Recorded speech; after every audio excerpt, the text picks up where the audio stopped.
بسم اللہ الرحمن الرحیم۔ السلام علیکم عزیز طالبات، آج ہم اردو کی چھٹی کتاب کے سبق نمبر 4 سے ہم سٹارٹ لیں گے، صحت و صفائی۔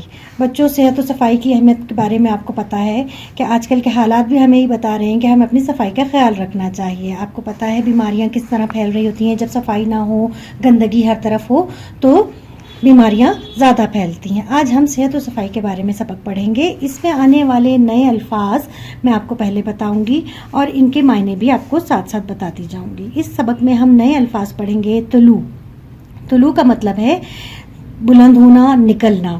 تلاوت، پڑھنا۔ انتظار، کسی کے لیے رکنا۔ صحت، تندرستی۔ اسمبلی، اجلاس۔ گفتگو، بات چیت۔ اصول، رہنمائی۔ عوامل، وجوہات۔ اہتمام، خاص طور پہ کسی کام کا کرنا۔ گلی سڑی، خراب۔ متوازن، برابر۔ وٹامنز، غذائی اجزاء۔ نظم و ضبط، انتظام۔ میانہ روی، درمیانہ راستہ۔ اور اعتدال یعنی کہ برابری۔ یہاں پر آج ہم بچوں پڑھیں گے، ریڈنگ کریں گے۔ پہلے آپ لوگوں نے میرے ساتھ ساتھ اس میں ریڈنگ کرنی ہے، بلند خوانی کرنی ہے اور تاکہ ہم ان کے الفاظوں کی صحیح ادائیگی کو سمجھ سکیں۔ یہاں پر ایک ایسے ہے جیسے کہ ایک ڈرامہ ہوتا ہے اور اس میں لوگوں کے مکالمے ہوتے ہیں، جیسے ہم آپس میں بات چیت کرتے ہیں، اسی طرح سے مکالمے کی صورت میں اس سبق کو دیا گیا۔ آپ یہاں خاص طور پہ دیکھیں گے امی الگ لکھا ہوا ہے، اسلم الگ لکھا ہوا ہے، تو اس کا مطلب ہے کہ امی جو بول رہی ہیں وہ آپ کو پہلے بتایا جائے گا، پھر اسلم جو بول رہا ہوگا وہ بتایا جائے گا۔ ان کو ہم مکالمہ کہتے ہیں۔ تو بچوں، مکالمے کی صورت میں یہ سبق ہے، آپ نے اس کو میرے ساتھ ساتھ بلند خوانی بھی کرنی ہے اور ان کے الفاظ کی ادائیگی کو سمجھنا بھی ہے۔ پہلا ہے امی۔ اسلم اٹھو بیٹا، جلدی کرو، نماز پڑھو، سورج طلوع ہونے والا ہے۔ اسلم امی کی آواز سنتے ہی اٹھ گیا، نماز پڑھی اور تلاوت کی۔ امی اسلم سے بیٹا جلدی سے تیار ہو جاؤ، ناشتہ کرو، دیر ہو رہی ہے۔ اسلم ابھی آیا امی۔ اسلم نے تیار ہو کر ناشتہ کیا اور اپنی اسکول وین کا انتظار کرنے لگا۔ تھوڑی ہی دیر بعد وین کی آواز آئی۔ اسلم نے وین کی آواز سنتے ہی اپنے والدین کو اللہ حافظ کہا، چھوٹی بہن کو پیار کیا اور دروازے کی طرف دوڑا۔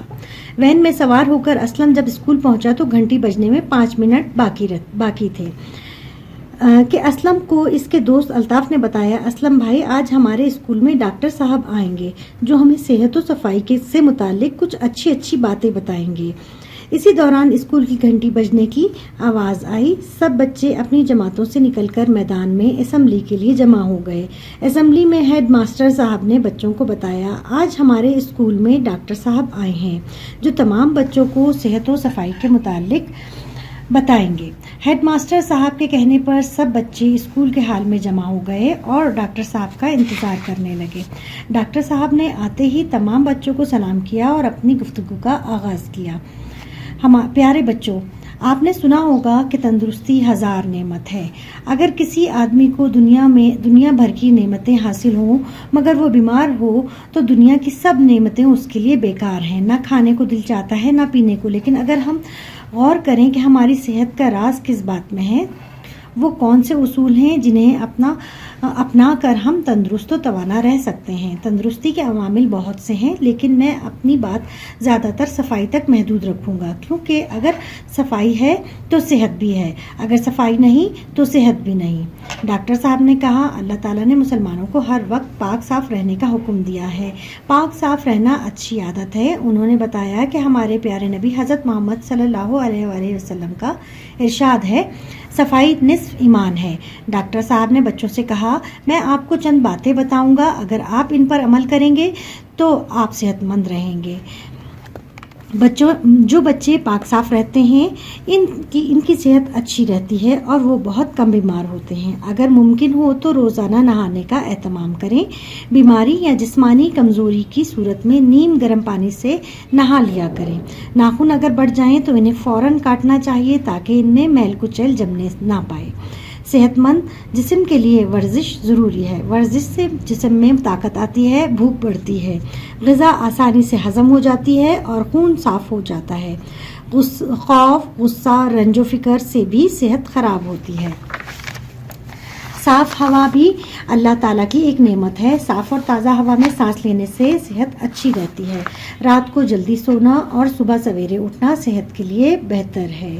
اس کے علاوہ کپڑوں پر گندگی کے دھبے یا میل کچیل کا ہونا بہت بری بات ہے. ڈاکٹر صاحب نے بچوں سے کہا کہ گلی سڑی چیزیں کھانے سے پرہیز کرنا چاہیے. صاف ستھری چیزیں کھانی چاہیے. ایسے غذاؤں کا استعمال کریں جو متوازن ہو. سبزیوں اور پھلوں کا استعمال زیادہ سے زیادہ کریں کیونکہ ان میں ہمارے جسم کو مطلوب کئی وٹامنز موجود ہوتے ہیں.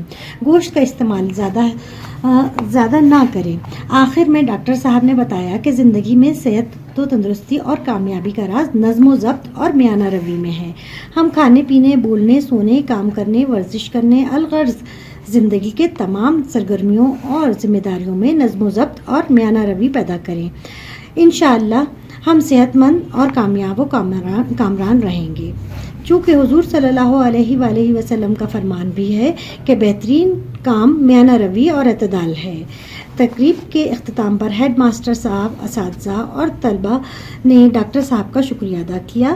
انہوں نے اپنا قیمتی وقت نکال کر ہمیں صحت و صفائی سے متعلق اتنی مفید باتیں بتائیں اور ہمیں صحت کے اصولوں سے آگاہ کیا. اسلم جب گھر پہنچا تو اس کے والد صاحب نے پوچھا، کیا آج تم دیر سے کیوں آئے ہو؟ اسلم نے کہا، ابا جان، آج ہمارے اسکول میں ڈاکٹر صاحب آئے تھے. انہوں نے ہمیں صحت سے متعلق اچھی اور مفید باتیں بتائیں، اس وجہ سے دیر ہو گئی. اسلم نے ڈاکٹر صاحب کی تمام باتوں کا اعادہ کیا. اسلم کے والد نے کہا، بیٹا یہ درست ہے کہ ان باتوں پر عمل کر کے بہت سی بیماریوں سے اپنے آپ کو محفوظ رکھ سکتے ہیں. بچوں یہاں پر ایک نیا لفظ اعادہ آیا ہے. اعادہ کا مطلب ہے دہرانا. ٹھیک ہے، آج ہم نے اس کی بلند خوانی مکمل کر لی ہے بچوں اس سبق کی، اور آپ نے سن لیا کہ کس طرح سے ہمیں کون کون سے عمل کرنے چاہیے تاکہ ہم صحت و صفائی کے صحت مند رہ سکیں. یعنی صفائی کس طرح سے کرنی چاہیے، یہاں پہ کچھ پوائنٹس جو بتائے ہیں آپ نے بھی ان پر عمل کرنا ہے. اس کے بعد آپ نے آج کا ہوم ورک آپ کا یہ ہے کہ آپ نے ان کو اس کی بلند خوانی خود سے دوبارہ کرنی ہے. انشاءاللہ العزیز اگلے لیکچر میں ہم اس کے الفاظ معنی اور مشقی کام کریں گے. اس وقت تک کے لیے اجازت. فی امان اللہ.